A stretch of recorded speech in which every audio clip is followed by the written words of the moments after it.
Hello, hello, and welcome to this week's episode of The Hard Choice. Simple steps for showing up. My name is Brad Draper. I am your host, and I have an amazing human with me today on The One Question, Mr. Chip Hopper. Great to be here. Thank you for having me. Yeah.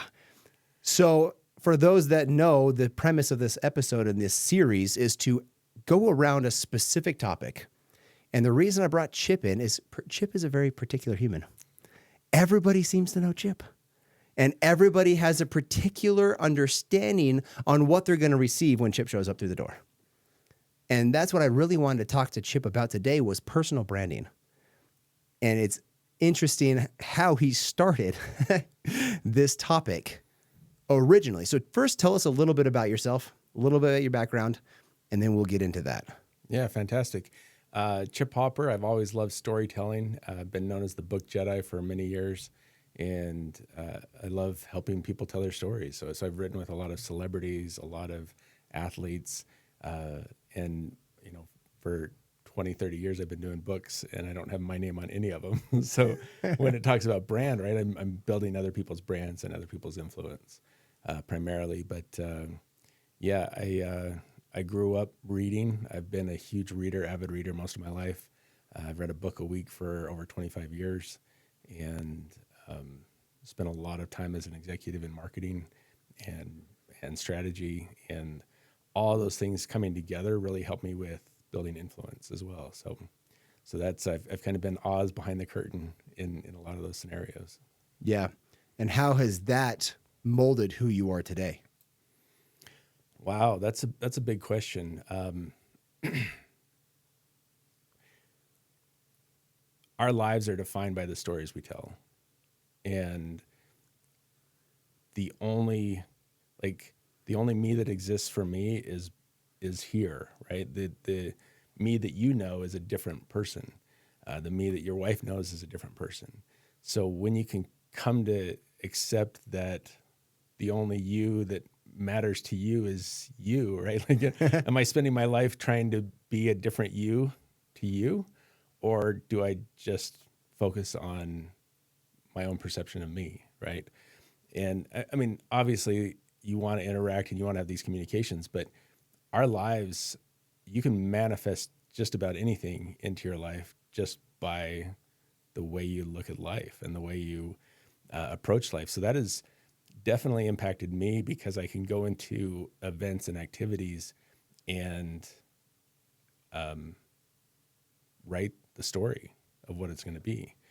And I think I first heard this from Ben Hardy. He said that our past is defined by our present rather than our present being defined by our past, because the only lens that we can see through is our current lens. Mm-hmm. We are in the now, and we can only see in the now. So you can, I have this belief that I believe in time travel, not because you can go back and change the past, but you can change the meaning of the past. Right. So I can look back through the rearview mirror and have this beautiful view of how my life came to where it is.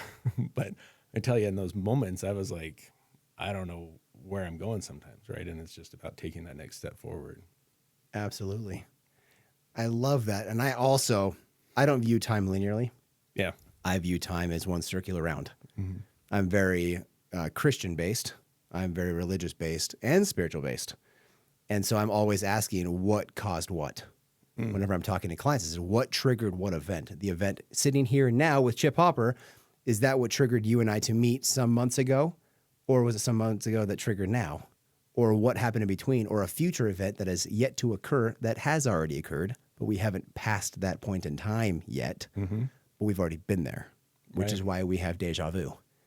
And that's just bumping in to a memory of a future instance and how important it is. But it's cool that you've kind of pointed out that you shape who you are based off who you are, right? When Chip walks through the door, everybody knows. There's a light that radiates from him. It's your smile. It's your charisma. It's the way you dress. Chip is always dressed to the nines. Pretty much always. I've never seen him not. But that's what you expect. And that's what you get. But that's because you're being authentically you. Yeah. Yeah, there's a lot to the being authentically you. And I would say I'm not religiously based, but I very much believe when I talk about it, it's energy, right? And Hmm. often it's just different names for similar things. Correct.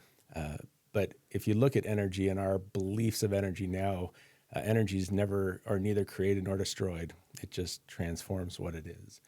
And we can only be in this moment. There is no one that has not been in the now, right? You can't say, I'm going to move back to the past or to the future. You can only be in the now. And I also feel like everything that has ever happened and everything that could possibly happen already exists in the energy. So it is all, whether you want to call it circular or just like it's now, and that is a huge part of making things happen.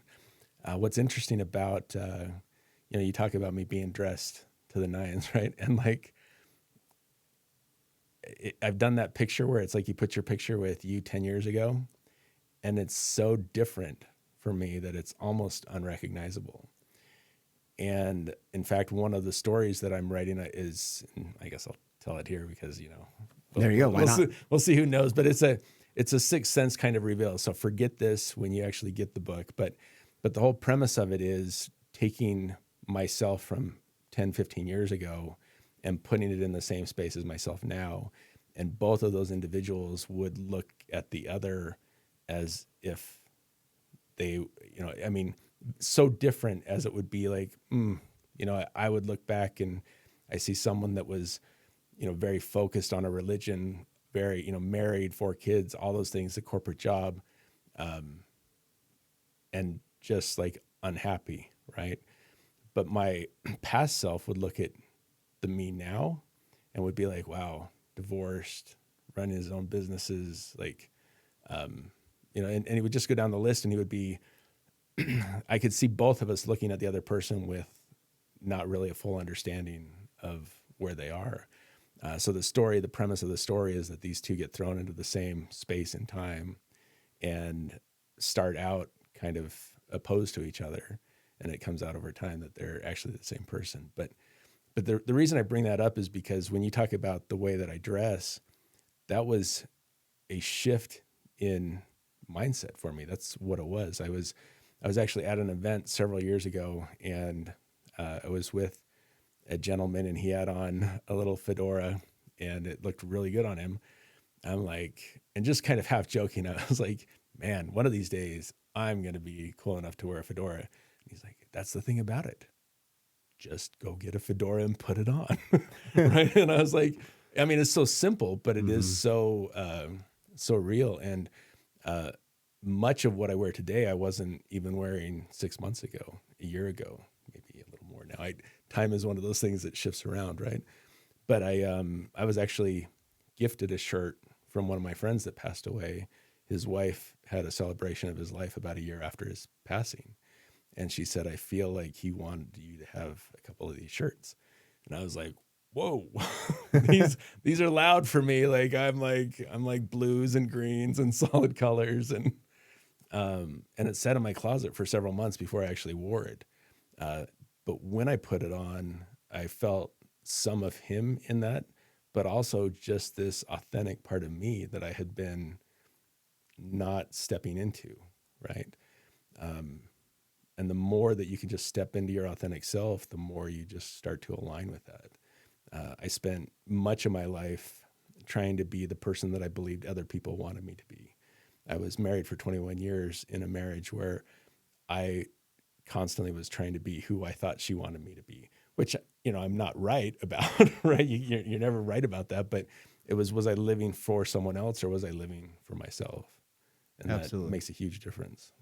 Absolutely. I had a very similar experience. For those that know me, they know me in my shoes. I wear extremely loud shoes, and they're always dress boots. Yeah. And prior to that, I need to up my boot game or my shoe game. Your shoe game? By looking at you for sure. So. Oh man. And that started a deep dive on who I wanted to appear as, who I wanted to show the world from my exterior experience, from my internal experience, as best as I could show. And I loved this brand of shoe, and it was so outside of what I'd ever done. I'd been known to wear some bright neon colored shoes, but not gold paisley florals. Mm-hmm. And I'd never really worn dress shoes around, but I always thought they were cool, but I never gave myself permission to do so. So Right. finally, this brand that's a fairly expensive brand did a warehouse sale, and I went and bought a few pair, and I've never looked back. I've Yeah. worn them every day. And I realized when I put that shoe on, I felt a superpower. I felt a piece of me, as you've said, a piece of me release that was always there, but I kept locked up. Right. I kept hidden. And then I decided to wear that pair of boots to an event. And I followed up another event where a few people pointed out, you're the guy with the shoes. Mm-hmm. Or I had a few people come find me and said, I want to see what shoes you're wearing today. I want to see if you have the same pair or another pair of cool shoes. And I happened to be wearing a different pair, and because I got more. And they said, see, he's got cool shoes. They started bringing people over to me, and I got known as the shoe guy. And I kind of embraced it as part of my brand. I said, well, what am I going to wear by way of shirts, pants, brands, custom, whatever it is? And then I started, okay, I used to have a really long beard. It was down to like there. And then I started, I've had a shaved head since 2016. And I started shaving my head every day, not because it needed it, but because I wanted to show up as my best self. Always ready for a camera, always ready for a mic, always ready to stand in front of a stage whenever needed. I've shaved my beard lines every day, not because they need it, but because I want to be ready at all times, ready to show up as that person that you've been speaking of, as me, and display who that is. Now that you've had this shift on wearing that shirt and transforming into the Chip Hopper you are today versus the Chip Hopper 6 months ago, 12 months ago, 18 months ago, how has that shifted your mind, your energy, and your dynamic? Yeah, it's been a really interesting transition actually, because I spent, I don't remember many things from my childhood, but I remember when I was 4, very much this distinct belief that I wanted to make lots of money and have zero fame. And I built a life out of that, right? I'm a ghostwriter for celebrities, right? And my name doesn't appear on any of the work or anything, right? But as I moved out of my divorce and I moved into the space of starting to put on those shirts, what I was also transitioning in my mind was allowing myself to be seen. So much of my life, including from young junior high age, people said I looked like Doogie Howser, right? I've always had these comparisons throughout my life of you look like this actor, that movie star, that musician, right? From George Lucas now to Blake Shelton. I can see them both. Jack Black is definitely a big one. During the pandemic when I was heavier and had a long beard, people thought I was Jack Black so much that they wanted my picture with me, right? But it was this I'm invisible and you're seeing something else, right? And when I started switching the clothing, there was also this transition in my mind of I'm allowing myself to be seen, right? Moving from what I call the Oz to the Elvis. And so it wasn't just the transition on the outside, it was the transition on the inside. Partially a worthiness, of I am worthy to be here. I've always, for a long time, I've been in these significant rooms, and it was always like, oh my gosh, I'm so lucky to be here with this person and that person. And now I'm like, I deserve to be here, right? Not in like a stuck up way, but Right. in a, like, I too am bringing to this table. Right. So it's been both internal and external for sure. That's awesome. And recognizing that your value is equal to that of others. Yeah. I've had that same experience where I sit in rooms and I'm like, wow, this is wild. But having that mindset shift of understanding you too are worthy. You too are of value and greater value than those people in many aspects. Mm-hmm. They're greater value than you in some aspects, but you're greater than them in other aspects. And we all have this great value alignment when you realize everybody has that. Right. It's amazing what opens up in the door. And changing your external perspective, changing the internal perspective. And yes, you have to have the internal perspective change to do the external, but it's kind of a symbiotic relationship. They change each other. And the more you embrace one, the more the other one embraces the other one type thing. It's super cool to watch. And so Chip and I met, it was probably February in person. We were friends on Facebook. We were official friends, Facebook friends, long before. And then we met at an event in St. George where we first met in person. And then from there, it's kind of catapulted forward. We see each other all over the place. And it's been a beautiful experience just to simply watch you interact with people and see the light that you emanate through people. And it's through your energy. It's the energy that you bolster, that you carry. And not only that, you accept and exemplify. So often we hide the light, like you've mentioned, being the Oz behind the curtain. But in reality, you have so much to give. You masked it being a ghostwriter and now stepping forward. And that's not saying in ghostwriting, it's awesome. Maybe I'll convince him to ghostwrite my book. Yeah. And what's very cool for me is when I meet people that have that similar thing. And I've always felt that from you as well. Right. And one of the things I love about helping people tell their stories as a storyteller is helping them see their own lives differently. And, one of the things I enjoy doing, and I've done this with my son, is we'll talk to homeless people. And when you can realize that every one of us has a story, and a lot of these are like, it's amazing some of the things that have happened to lead people to the point where they are. So I've always been fascinated by that. And one of the quotes that drives me actually in what I do is Thoreau said that most men or most of us lead quiet lives of desperation and die with our song still inside. And the thing that drives me is helping people sing their song while they're still alive. I love that. The question is, how are you singing your song? Stay tuned. Figuring that out. No, so there are a lot of things moving right now. And one of the things that has always worked for me is when people talk about you have to have clarity. To me, the best way to get clarity is to step forward, to make the move, right? You can sit all day and you can talk about, I think I want to do this. I think I want to do that. And you can plan it all out. And then you do one step and you're like, not what I thought it was, no matter how much you think about it. Right.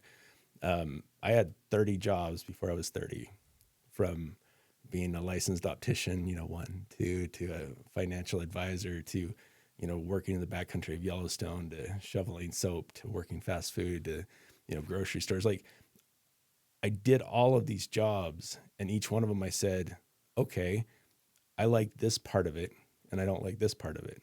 And then I would move and I'm like, I like this part of it, not this part of it. And I over time built what is now very much clarity to me of where my zone of genius is and what I love to do.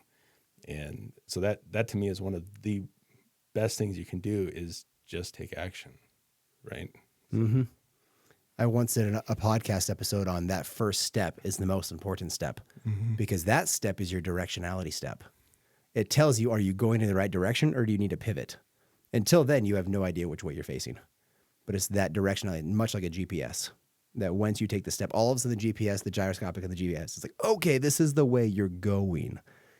And then you can either confirm direction and decision or make adjustment. Most of the time, you're making an adjustment. Very rarely do you get it right, the first direction step. But how important it is and how scary it is to take that step. But once you take the step, the momentum starts.